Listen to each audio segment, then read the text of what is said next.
spaghetti special guest. Yo, look at the foiling on that. Yeah.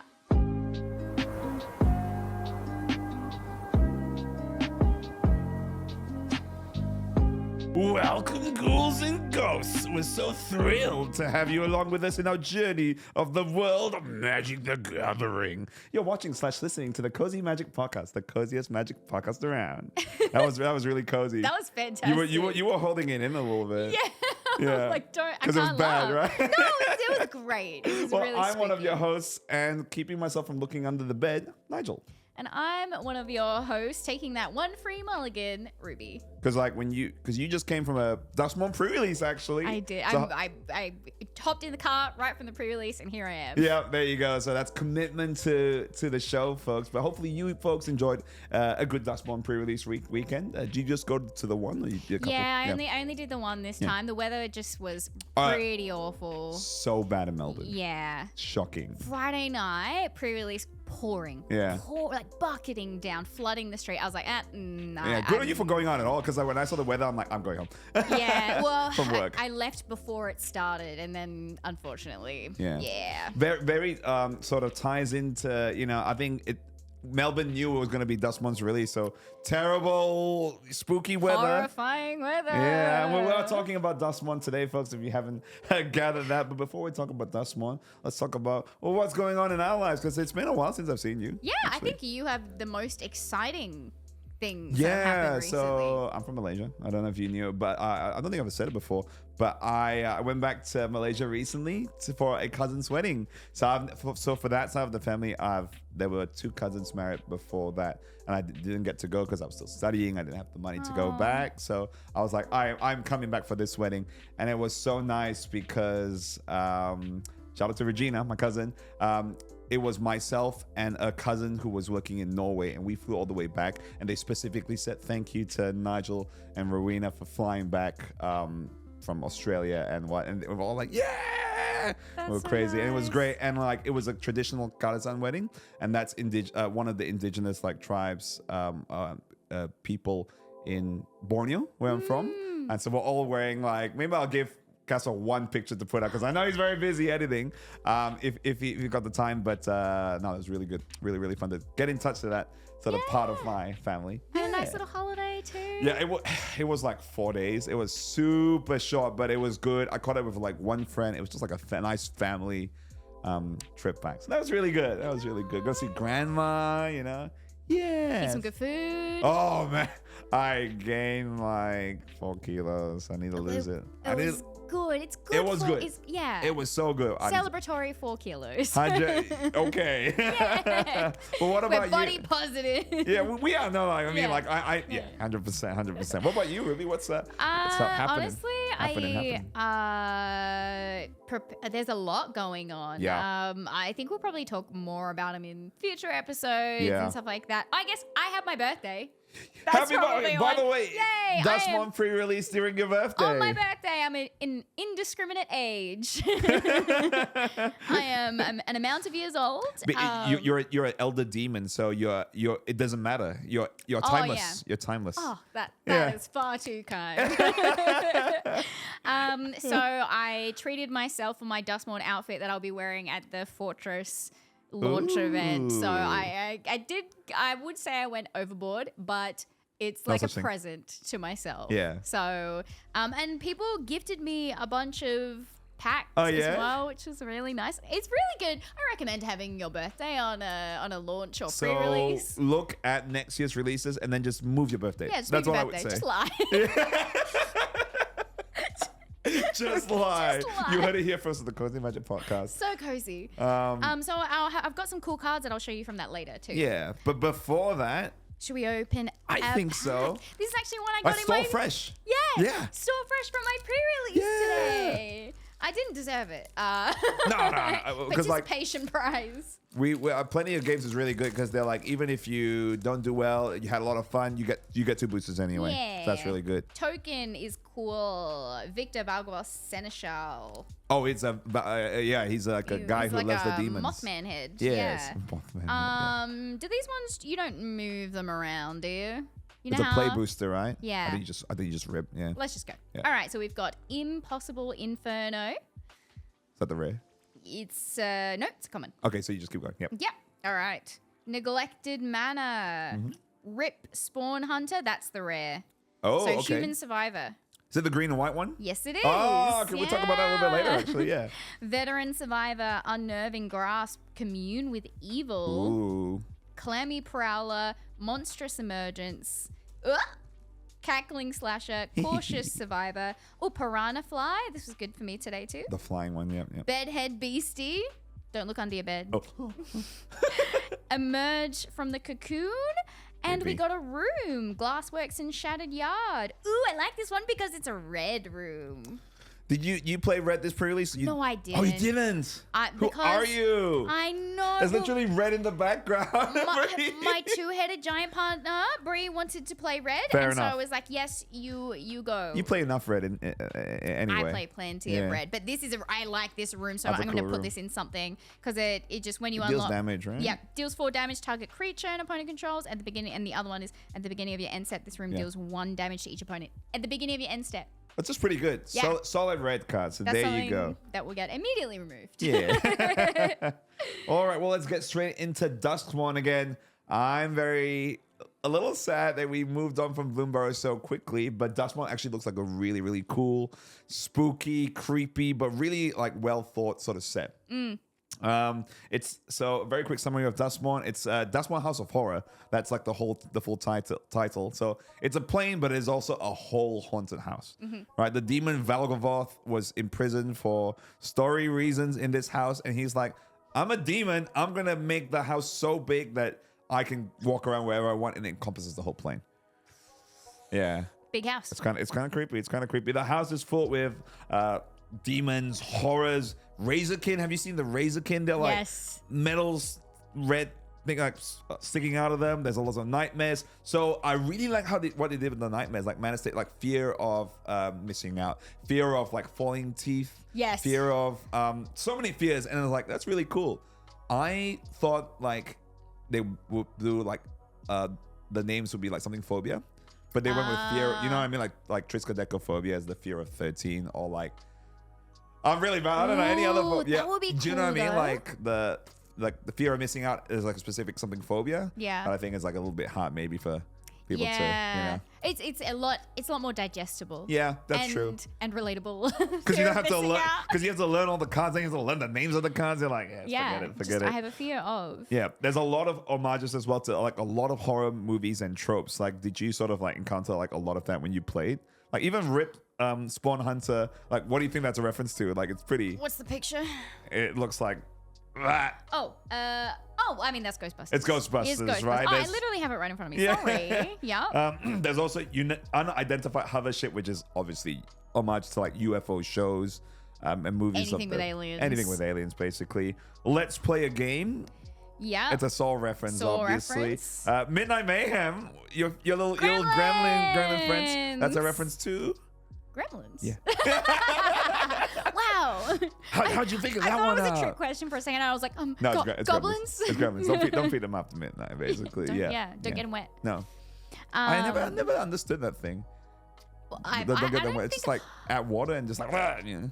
I mean, Water is evil. they don't like it. Yeah. They don't like it. I remember going to like Movie World or Dream World or something once upon Yeah. a time and going on the Gremlins ride. It was really scary. It's like gremlins, right? Yeah. You freak all the kids out. It scared me. Yeah. It was horrifying. And then I made first of all, I hid in my dad's arm, and then I made him go on again, where I also just hid in his arm again. Okay, So- but you liked it that much though, even as a kid. Kind of. I like spooks. Okay. Clearly, I liked being afraid a little bit. So it's that thrill. That's why you play Magic the Gathering. Yeah. Right? Which is why as well when people are like, so how do you feel about this set when you love Bloomburrow so much? I'm like, nah, still love it. Yeah. And maybe even a little bit more. You reckon? Yeah. Wow. Just very cool mechanics. I love the eerie, spooky. Yeah. I'm not a huge fan of horror. Like, I don't really watch slashes. Yeah. But Like the gore, not really your thing. I hate gore. Yep. But scary, spooky, love. Because a horror doesn't have to mean gore, right? Yeah. Like I really like the horror that I like is very psychological. Ooh. So it's kind of like it makes you think like what's going on. Like this person wasn't real; it was a figment of their Yeah. imagination the whole time, They and you were make them actually dead. and then you make them kill them. That's what I like, rather than like gore and like not really yeah. my thing as well. Yeah. story-wise in Duskmourn, I don't really want to spoil it because it's actually a really like you don't want to know the ending of a horror story. For the most part when you're watching the movie. Oh, right. Right. But basically, really, really short summary is that Nashi, which is Tamiya's adopted son, the little rat friend, is missing. And a party is formed by some of the people that we know. So Taiva is gone, Nico's gone, Zamone from Strixhaven's gone, the Wandering Emperor, as well as the only planeswalker who is Kaido. They've all sort of gone to like, where is this person in the haunted house? Nothing's gonna go wrong there. Yeah. It's. I actually read like a quick summary of the story because there's a website that's like summarizes magic stories, and it's like a couple paragraphs. I'm like, sweet. Ooh. I'll link it to you. Yeah, please. I'll link it to you. It's really good. I've got a lot to catch up on over the years. So I found it really interesting up till the War of the Spark act, and then I'm like, I don't really. Oh, care. okay. But it's always fair. interesting to follow what's going on, right? Yeah. We already talked about some of the cool art treatments when Casa and I did the episode for Magic on Amsterdam. Yeah. But like, what do you think about like this? There's so many different more aesthetic like card arts that sort of comes out. Oh yeah. And like, so that I've got a couple in my hand even. Some of them might have glare because they're in sleeves. Because they're so precious. Yeah. Well, I got some gas in here. Juice. So I do have one of the. It's like the TV treatment. Is there another word? It's called like for it? paranormal frame. Yeah. Paranormal frame. I think. And then that's I've called. got the kind of neon alternate version. I've got of the card. Of Valgavoth. Yeah, So I've that's got a good one. Valgavoth, Terra Eater. I'll give you that one. Yo. Ooh, I nearly just bent it. Oh my gosh. And then I've also got his house. Valgavoth's lair. Hey. That's the TV treatment one. Yo, but like they've done so much work on like treatments and stuff for this set, cause just like paying homage to like all the sort of like again 80s 90s sort of horror. Yeah. Man, it looks so good. Holy cow. Yep. There's so much good stuff. So there's those treatments.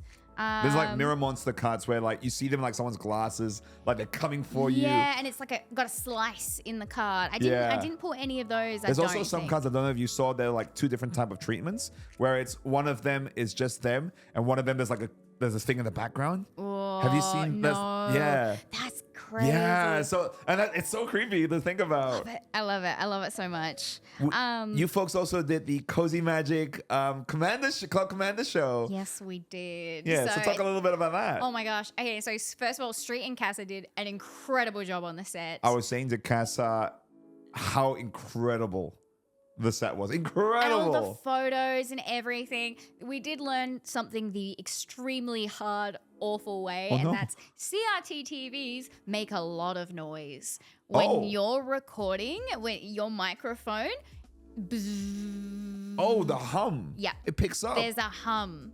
And so there are a few things that we had to redo. Yeah.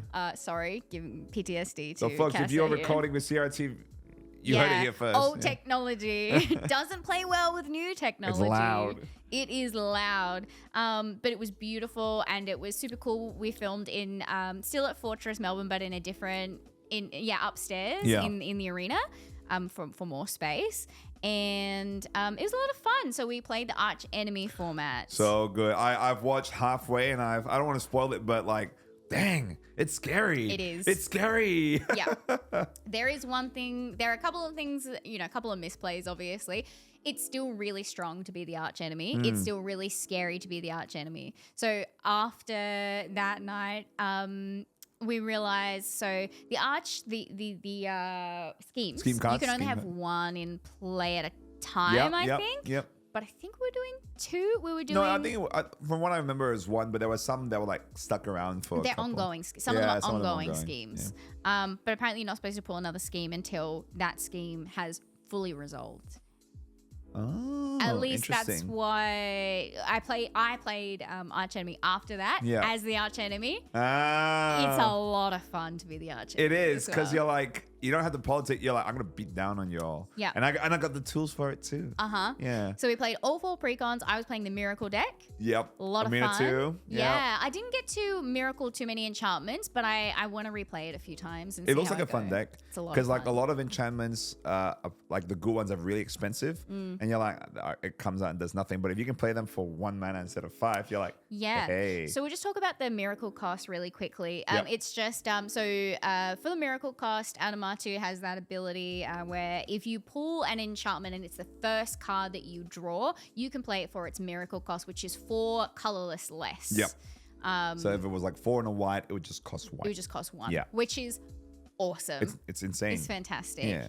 And then if you have like Eerie or something like that, where Eerie cares about when enchantments entering, enter right? the battlefield, then it's really good. Yeah, really true. quick and cheap and easy.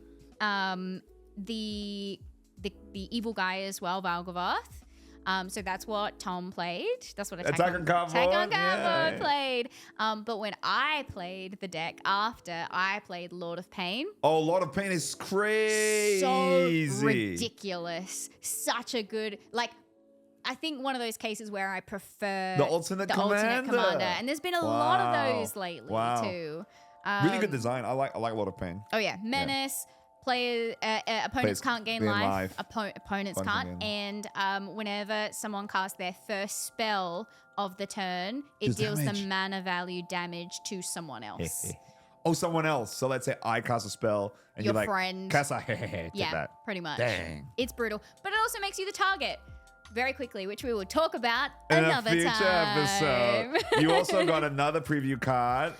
Tell us about the Fear of Infinity. Fear of Infinity. So, I'm really, really happy. This card is so playable and so Okay. playable and Oh my limited. gosh. So it's Fear of Infinity. It costs 1 and a blue and a black. It's an enchantment creature, Nightmare, and it's a 2/2. Nice. It has flying and lifelink. Very nice. Very nice. And it can't block. Not great, but okay. So fine. Yeah. Whenever an enchantment you control enters, and whenever you fully unlock a room, you may return Fear of Infinity from your graveyard to your hand. It is so crazy that it's also an enchantment creature. If you have 2, which I did during the early access, which we'll talk about a little bit later as well, I was nuts. That's foul. I literally swing them in. They die. Sweet. I gain 2 life. Bring them back. Let's keep going. Eerie. I love it. I love it. And your preview video as well was like, I didn't know what to expect. And it actually made me like, ooh, I get a little bit shivers. Yeah, like a bit of anxiety. A little bit. For the morning. You're like, when does it start? When does it stop? Yeah, you don't know. Fear of Infinity. Fear of Infinity. Someone messaged me and they were like, this is the first thing that I looked at when I opened my phone this morning. Because you launched it in the morning. And they were like, I think it altered my brain chemistry for the day. I'm like, you're welcome, I think. I don't know. Good mechanic. Eerie's a good mechanic. Eerie's really fun because I really like enchantments too. So I'm glad there's another enchantment based set, which is a spooky one. There was like really good cards that come out of Duskmourn, obviously. There's a new land cycle, which is the Verge land cycle. So very quickly, it'll tap for 1 mana. And then it'll tap for another mana that activate only if you control one of those basic land types. So that's basically Flirt Farm Verge. It taps for white and it can tap for blue if you control a plains or an island. So I think that's going to go in a lot of commander decks. Yeah, I have one of those right here. It's probably shiny, but I've got a Hushwood Verge in my hand. There you go. Oh, that's one of the alternate arts as well, I think. Yeah. It's extended. Whee! There you go. So again, like, give us more of these kind of cards because we need to make our lands really good in commander. Yeah. And we need to do it cheaply as well because I got no money. You only win if your deck is aesthetic. Butting. We should. You guys should do like an aesthetic commander. So expensive. Good. It's so expensive. Oh yeah, sure. We just borrow. One of our friends is making an all secret lair commander deck. I've seen that. We just borrow that one. That's basically all aesthetic. It's crazy because the hardest part for that is the basic lands. Think about that, right? Because like I'll spend 50 USD for like 5 basic lands. Thank you. It's painful. There is a card that I'm very excited about. It's a room. It's a room, which is one of the new enchantment subtypes in Duskmourn. It is Funeral Room for 2 and a black, and also Awakening Hall for 6 black. Ooh, spooky. Funeral Room says whenever a creature you control dies, each opponent loses life and you gain life. There's a lot of cards like that, like Zulaport Cutthroat, And there's a bunch of them. So I want all of those in that deck. Yep. And for 8 mana, whenever you unlock this door, return all creature cards from your graveyard to the battlefield. So in like a aristocrat deck, which wants to kill things, bring them back, kill things, I'll bring all my things back. And right to the battlefield. And it doesn't say tapped. No. Yeah. That's gross. It's good. Just it's going straight in my Taster Call of deck, this one. There's also a couple people in our Discord. Shout out to our community in the Discord, which you should totally join, by the way. Thank you for being a part of the community. We actually have a lot of fun. We talk like every day. Yeah. Basically on it. There's a little bit of chatter happening every day. Yeah. And also an episode which we'll see in the future, which the community played a part in. Yeah. So that's really fun. Stay tuned. Stay tuned. I'm really excited for that one. I'm actually really excited for that one. We're going to do that one very shortly. But the Jolly Balloon Man. It's it, right? He looks gross. It looks gross. What is it? It's it, right? Is it? It's it. Yeah, it's a reference to. Is it? Yeah. Well, I mean, I think so. Yeah. It's got to be clown. I mean, it's hard because balloons are also a clown thing in general. True. But yeah. But a lot of people in Discord are like talking about this deck, and they're like, "I'm totally gonna build this deck." Yeah. And I say, "Do it." So what is it? So very quickly, the Jolly Balloon Man is a 1 red and a white, so 3 mana total for a 1/4 legendary creature, human clown. So clowns are subtype now in like non-silver sets. It's got haste. It's got 1 in a tap. Create a token that's a copy of another target creature you control, except it's a 1/1 red balloon creature in addition to its other colors and types, and it has flying and haste. Flying and haste. Sacrifice at the beginning of the next end step. Activate only as a sorcery. It's a quick balloon. It's a speedy balloon. Right? I think Attack on Cardboard said it should have, if you control 99 balloons, you should win the game. Yeah. That's the 99 Live Balloons reference. Very funny. Another card that I'm pretty excited about is Demonic Council, which is a 1 in black for a sorcery. It's very simple. Search a library for a demon card, reveal it, put it into your hand, and shuffle. Easy. Yeah. But it also has Delirium. It says, if there are 4 more types among cards in your graveyard, instead search a library for any card, put it into your hand and shuffle. So it's either a Demonic Tutor, which is the card Demonic Tutor, which is search a library for any card, put in your hand, or it's a Demonic Tutor because it searches for a demon, put it in your hand. I like it. I want that. I'm gonna put that in my demon deck. The art is beautiful too. It's so creepy. Well done from Babs Webb. It's also about the moment where Marina. So very quickly in Duskmourn, Marina got bullied at school. Oh. Very, very sad. So she made a pact with a demon, Valgavoth, to hurt her bullies. So very, very, like, it's creepy. I can feel the thing, and that's what's happening in this art. And you can totally see that from what's going on here. Very, very creepy. Mothman. Yeah. Are there any cards that you're excited about, or you played a couple of birthday? I want to show you the cards I'm excited about. I already showed you Valgavoth's Lair and his hole. The neon cool looking Valgavoth Terror Eater. I think I've got a few cards here that I really want to show. Show them off. I think gorgeous art. I've got a whole pile, but let's do these ones. So I'll show this one last. You already showed me Valgavoth. What else you got to show me? So I've got the Swarm Weaver. Okay. This one here. This one's there. Oh yeah, sorry, I'll give that to you. Yep. So it's one of those neon-y ones. Oh. Scarecrow. You know, I have a personal love for these kind of creatures. Barb Flare Gremlin. I was gonna say it's a gremlin, right? Yeah. It's red as well, of course. It's red as well. Go make goblin gremlins. It's a cheeky looking bugger. Yeah. Look at him. Another red one, Enduring Courage. Okay. Oh, it's one of the glimmers. Yeah. Glimmers are crazy because when they die, they're like, "I come back. I'm an enchantment, and I'm staying with you. I'm your friend." So glimmers really quickly in Duskmourn, they're like hope, right? They're like the things that sort of follow you around. Exactly. There you go. They're really cool as well because they are enchantments, so you can use them in eerie stuff. So good at eerie decks. So good. So Chainsaw as well. This was really strong. This is really strong. Oh, this is shiny. Nice. Yeah. So you can do so much damage. So when things die, I'll just now put counters on that. Equip it to a creature. That creature is now huge. That's crazy. Yeah. I know a lot of people were talking about Chainsaw in the lead up to Duskmourn. They're like, I don't know if I like real things in my Magic game. You know what I mean? I'm like, I understand that. We also went to Neon Dynasty and there were mecha robots, and you didn't complain about that because mecha robots are cool. There's also Color of Mana has plenty of things detectors too. and There's like a stuff. knife.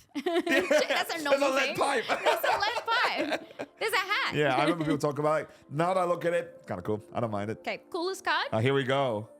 Damnation.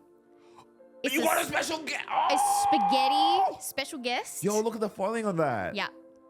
Yeah. That's beautiful. That's the best one that I got today. I think it Oh. might be my biggest pull. Yes, I think it That's might be my crazy. biggest pull. I do have 2 other collector boosters that I opened on Friday night. Nice. So they've got some good stuff in them too. Yeah. Like I feel like there's a lot of, again, because there's so many different arts, you always feel like this is not a shill for Wizards, by the way, but like when you open something Duskmourn, you're like, I'm gonna get something like cool to look at the very minimum. Yeah. Yeah. I like the gremlin. This is me. Ruby was saying, I think to Kessa and I, she was like, I'm gonna just like have gremlin tokens. Oh, Like, yeah. and Yeah. If people, I doubt anyone will ever want me to sign a card, but if you do, bring me a gremlin token. I got you to sign a card. That is Yeah. I'm like, sorry. Nigel, bring me a gremlin I'm token. not a person, I'm a gremlin. So. Well, we also, thanks to Wizards, we're able to get our digital hands, digital reach through the CRT TVs on the new cards and participated in the Duskmourn House of Horror streamer early access. Again, thank you so much to Wizards for that. You actually spent a lot of time on this one compared to me, I think. Yeah, I didn't do the ridiculous wake up time this time. Neither did I. Neither did I. Oh, Yeah. I mean, you were horribly sick. I was so sick. Yeah, and the demons were haunting me. Yeah. but I had to work. And so basically as soon as work ended, I hopped right on. Yeah. I think I streamed 5:30 to, it was only like 5-6 hours or something like that. Still a lot of time straight after work. You know what I mean? Yeah. But it was really, really good. I did nothing but sealed. Yeah, nice. I Nice. did get to play against Attack on Cardboard too. Yeah. And like I had some good games. I keep thinking about our game. Because he was saying in our group chat, he was like, if you had 2 more mana, you would have won. If I had, Wow, what happened? So I had Nico, who makes the shards, and you can turn the shards into copies of creatures that you have. So good. And I had the creatures that have double strike. Their artifact, their toy, one of the toys.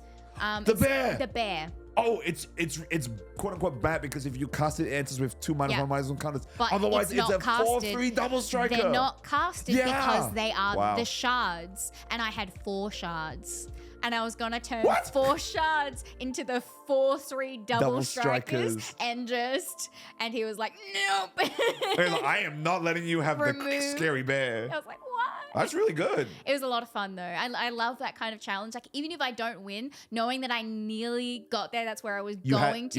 You saw the line. I saw it. It was really cool. Yeah. It was really cool. So now, of course, I'm going to try it. Yeah. I'm going to try that again. Yeah. In the future. So this is like the fish with a sword. Now it's shards into bears. Into bears. Yeah, Of there you course. go. Always something unhinged. You're like an anime, right? It's just like isekai into like different things every single set. It's got to be ridiculous, whatever it is. But so you did a lot of sealed. I did a lot of draft, but because of the way the early access works, they started in-person drafts at the beginning of the 24 hours that we had. So when I jumped on, there was only quick draft, so I could only draft against bots Oh. because there wasn't enough people to like populate. Yeah, our which time zone. which is fair enough, but I kind of wish I got to draft with like some of the other cool creators out there. Yeah. But from what I like did anyway, like I played 3 drafts. I did really, really badly. I did 1-3, 2-3, and then 2-3. So like 1 wins, 3 learning losses. experience. Yeah, this is like probably the set where I've sort of read up the least on as well. But sort of what I can learn from these. So if you go to draft, so Friday Night Magics, which you totally go to. If you're Melbourne, go to POG. If you're anywhere else, well, hit up your local game stores for Friday Night Magic and draft. Manifest Dread. That was a new thing in this set. So manifesting a card, normally you pick the top card, comes down as the 2/2. But with Manifest Dread, you look at the top 2 cards, which gives you more options, right? Yeah, especially because one has to go into the graveyard. Exactly. So it's like, Yeah, and and then you can flip it over for its mana cost at any time. If it's a creature. If it's a creature, yeah. In my pre-release, the one of the guys I was versing, he had manifested dreaded many times. Yeah. And I had a card that let me look at all them. Of them. I had an artifact that let me look at them at any time. That is really good, by the way. So good. All lands. I was like, I don't want to look at them anymore. I feel bad. You're like, good for me, but oh no. Yeah, like, oh, sorry, man. So because there's a lot of manifest dread cards, they all come down as 2/2s. They come as 2/2s, I should say. There are actually a lot of cards, I don't know if you realize, with toughness 3 or greater. Think about that, right? There were actually quite a few. So anything with a big butt, like a higher toughness than 2, actually really made a big difference in the set. So if you're drafting, it's a bit of tips for you. Unless you're playing red-white, pretty much, because you just power 2, yeah. Enchantments also really easy to draft because every card has enchantments, and it's eerie. So eerie is one of the mechanics, which is whenever enchantment enters or a room is fully unlocked. Yeah. Something happens. Yeah. And I think it's in blue, black, and white, right? For the most part, yeah. But then you can splash a little bit to other colors if you were. So sometimes, normally you'll have enchantment removal. You won't prioritize it that highly. But sometimes it is also creature removal because there's a lot of enchantment creatures in the set. Oh yeah, so many. Which is also good for eerie. Yeah. Not good for. I think all the fears are enchantment creatures, right? I think so. I think so. Don't quote me. I could be wrong, but it looks that way. Yeah, I'm pretty sure. I played a lot of fears today. I had a lot of fears today. Yeah, a lot of fears today. It's a spooky set. Splashing seems a little bit harder this set. I know like there's Terramorphic Expanse, which sacks and they can search for any color. But they're like, compared to like Outlaws of Thunder Junction, there's like so many treasures. You can play a 4-color soup and be great. This one I find it hard to splash. But I will say that in my last draft during the early access, I played white and blue. But I got 2 copies of your pre-release card, and I splashed black just for those cards. Yeah. Because they were so strong. Oh, yeah. They won me both the 2 games that I won. So when you say splash, how many cards? Yep.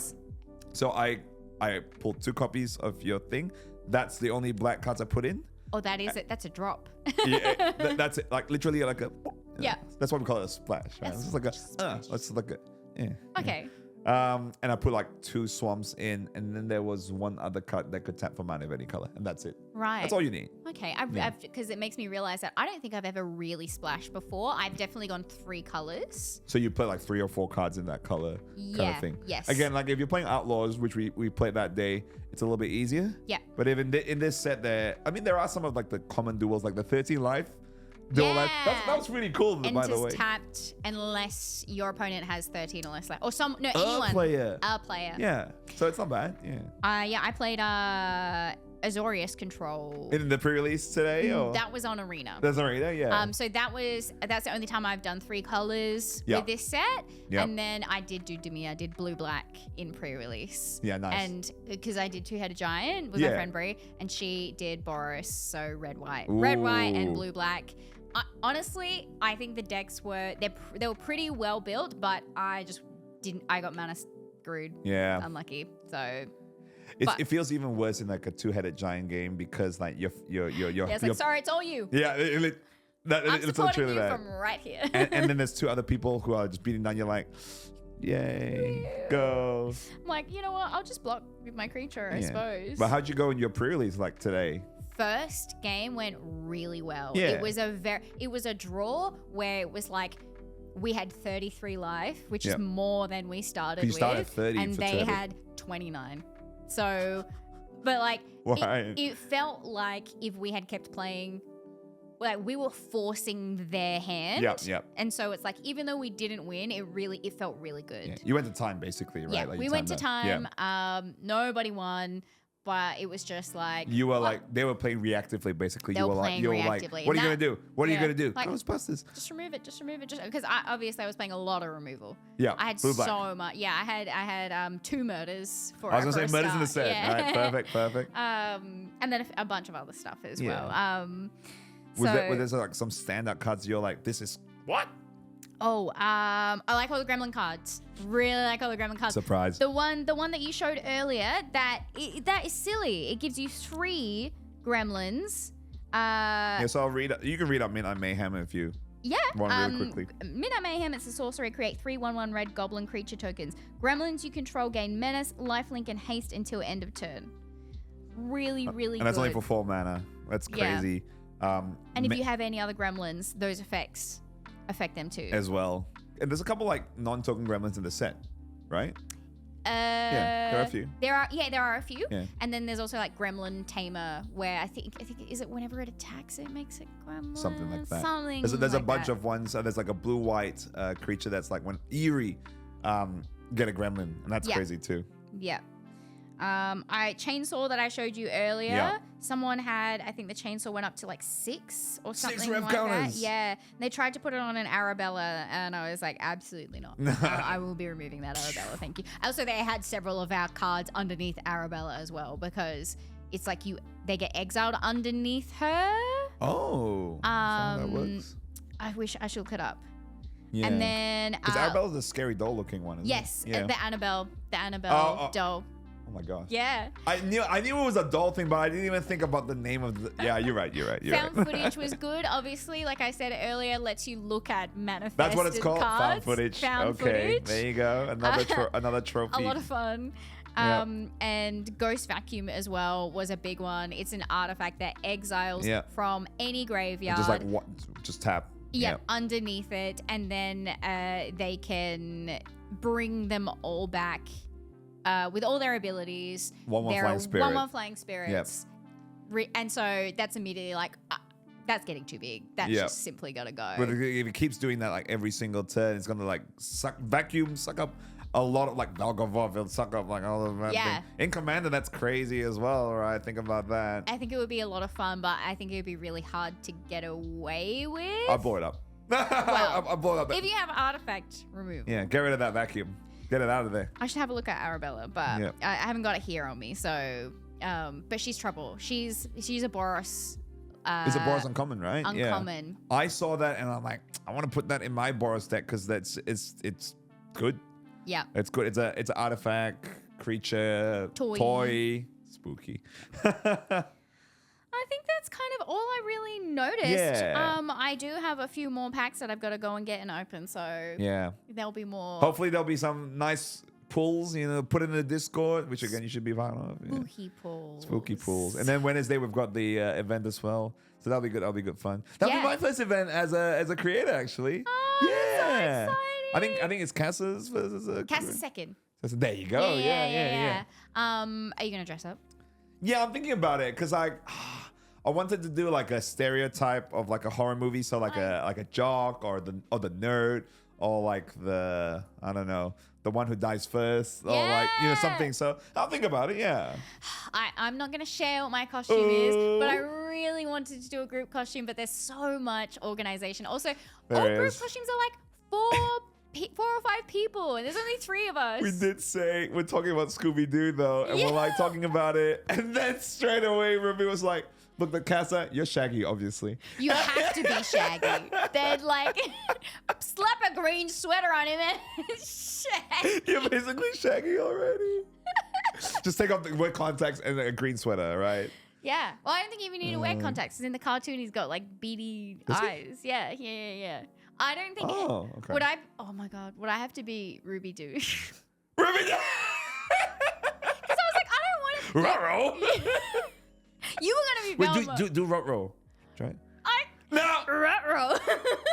But yeah, you did a really good one earlier. The laugh. I don't be Nige Doo. Like what? Nige Doo. It sounds like Simon Says. Nige Doo. Nige do this. You say you'll be Velma. I was gonna say I think Velma's a great one. You got the glasses. Velma or Fred, I think. Yeah, you could pull off the ascot for sure. Yeah. I mean, do you own ascots? Yeah, of course I do. Yeah, What there do you mean? go. No. I don't want to be Daphne though. She's too. It's too stereotypical. I don't want to fall into the stereotype. Yeah, that's the thing. Is like I was saying, if we did like a. As much as I love her, she's so slay. But like I was gonna say, if we did like the 3 of us did like a high school movie like trope. Like, we don't want you to be the cheerleader. I would be the cheerleader, and you could be like the jock. And like, sorry? I said I do have a cheerleader outfit. No, I know, but like, if we were like sort of like play on the tropes in our own spin kind of way. Yeah. I could be the jock. That's what I'm saying. You be the jock, and then Cass would be the stoner. Like, That Also, it's still Shaggy. That's what I'm saying. No, but yeah, We love you, Cass. we love you so much. Don't make us look bad. Yeah. But that's all we've got for Duskmourn for today, folks. So hopefully you're dressing up to you dressed up to your pre-releases, dress up to Friday Night Magic. You're gonna dress some Duskmourn anyway. But before we sort of go away from this, we want to talk about something that we're going to be doing in a couple of weeks at PAX Australia. Oh, yeah, a bunch of things. A bunch of things. A bunch of things. Okay, so take it away, Ruby. Yeah. So Friday in the afternoon, there'll be an hour-long ladies and ladies meetup. Yeah. So please come along to that one. On the Saturday, we have our Cozy Magic Club meetup in the afternoon as well. Yep. And then on Sunday, we will be doing a live Commander show at Fortress Melbourne on the stage. That's like the first time it's the Cozy Magic Club Commander Show live. It is going to be recorded as well and streamed. Oh, really? Yes, it's going to be live in person, times. live And I'm on gonna be the there. internet. And I'm you're gonna be there for it. There's That'll be going to good be all three of us and one other person. Yeah. Mystery person. Mystery person. You'll see. Or maybe one other mystery. Maybe two mystery. Maybe two mystery people. Who knows? It's a mystery. But you'll find out if you're there. You'll find out. Come to our show or watch it online. No tickets or anything Sunday. required, I think. It's No just a Mana on tickets. Tap on It's a fully Sunday. free event. Yep. The Mana on Tap is just come and play cards. Yeah. So come and play some cards. Come and see how we go as well. There's also like a special deal or something where you can get a drink and a booster pack. And Oh, really? Is that a thing? Yeah. I didn't even know about this, by the way. If you buy it, you have a chance of being able to come up and open your packs on stage for everyone to see. Hey, And cheer or boo. Yeah. We'll cheer. I'll cheer for you regardless, right? Even if your rare's a 50-cent rare. But I think it was sort of positioned as like a place to unwind after the big weekend of PAX. Yes. Come and chill out. It's going to be cozy. It's going to be cozy. Cozy. I Cozy's in the name. specifically, I was like, fairy lights, please. Yes. It's going to be lo-fi, I think there are going to be bean beanbags and stuff too. Nice. It's going to be super, super low-key. We'll try not to yell on stage. I'll try my best, though. But We'll if play Ruby very plays a calm. turn one Soul Ring again... We'll just play a very calm game. It's never happened before. Yeah. But if you do see us at PAX Australia, if you're at PAX Australia, come and see us. All the meetups. Ruby will be at basically all of them. I'll be as many as I can. But we definitely want to meet as many as we can of you IRL. Touch some grass, some pavement, some concrete out there. But Bring me all your gremlin tokens. I'm very excited for that. That'll be in a couple of weeks. So please come and see us at PAX Australia. Yeah. Well, that brings us to the end of this spooky episode. Thank you again to Casa for producing all of the ridiculousness that Ruby and I do. Yeah, thanks for listening to us. Yeah. Thank you to Rect for hosting us We as love well. We love Rec all the time. Please follow Ruby on all the things. Please follow Nigel on all things. And Cozy Magic podcast and club on all the things. If there's anything Duskmourn that we missed out on, please let us know in the comments below. Yeah. Join the Discord and tell us all about the cards that you loved. See you later. Bye. Bye.